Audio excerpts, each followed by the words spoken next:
ரயில் கட்டண உயர்வுக்கு எதிர்ப்பு தெரிவித்துள்ள பயணிகள் முதலில் ரயில் நிலையங்களில் அடிப்படை கட்டமைப்பு வசதிகளை ஏற்படுத்த வேண்டும் என வலியுறுத்தியுள்ளனர்.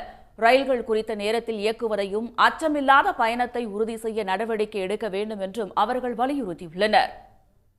அந்த மாதிரி கட்டண உயர்வு பண்ணக்கூடிய இந்த ரயில்வே நிர்வாகம் ரயில் பயணிகளுக்கு தேவையான அடிப்படை கட்டமைப்பு வசதிகளை ஏற்பாடு பண்றது, ரயில்கள் குறித்த நேரத்தில் இயக்குறது, கூடுதல் ரயில்கள் இயக்குறது. ஏன்னா கொரோனா காலத்தில் கட் பண்ண பல ரயில்கள் இன்னும் சென்னை கோட்டத்தில் இன்னும் பல ரயில்கள் இயக்கப்படாமல் இருக்குது. பொதுமக்கள் கடுமையாக பாதிக்கப்படுறோம்.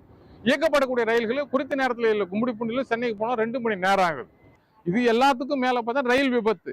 மாசத்துக்கு ஒரு விபத்து எங்கேயா நடக்கு? ஒடிசால ஒரு விபத்து நடந்தது. இப்போ சமீபத்தில் பார்த்தீங்கன்னா கும்மிடிப்பூண்டி மாவட்டத்தில் கவரப்பேட்டையில ஒரு விபத்து நடந்தது. இப்படி அந்த ரயில் பயணம், பாதுகாப்பான ரயில் பயணங்கிறது பார்த்தீங்கன்னா இன்னைக்கு ஒரு அச்சத்தை ஏற்படுத்தக்கூடிய ஒரு நிலையில இருக்குது.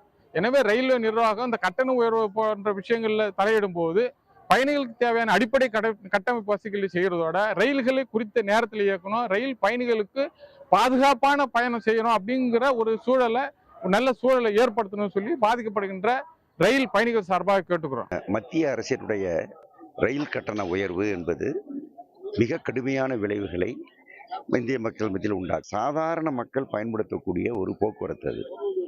அந்த போக்குவரத்தில் மேலும் கட்டணத்தை குறைக்க வேண்டும், வசதிகளை பெருக்க வேண்டும், அதிக வண்டிகளை விட வேண்டும், விபத்துகளை குறைக்க வேண்டும், அதற்கான ஏற்பாட்டை செய்ய வேண்டும் என்பதையெல்லாம் விட்டுவிட்டு கட்டணத்தை ஏற்றுவது, பிளாட்ஃபார்ம் கட்டணம் உள்பட ஏற்றுவது என்பதெல்லாம் மிக மோசமான நடவடிக்கை. மத்திய அரசாங்கத்தை அந்த நடவடிக்கை கைவிடப்பட வேண்டும். இது மக்களை பாதிக்கும். உடனுக்குடன் செய்திகளை தெரிந்து கொள்ள சன் நியூஸ் பெல் ஐகானை கிளிக் பண்ணுங்க.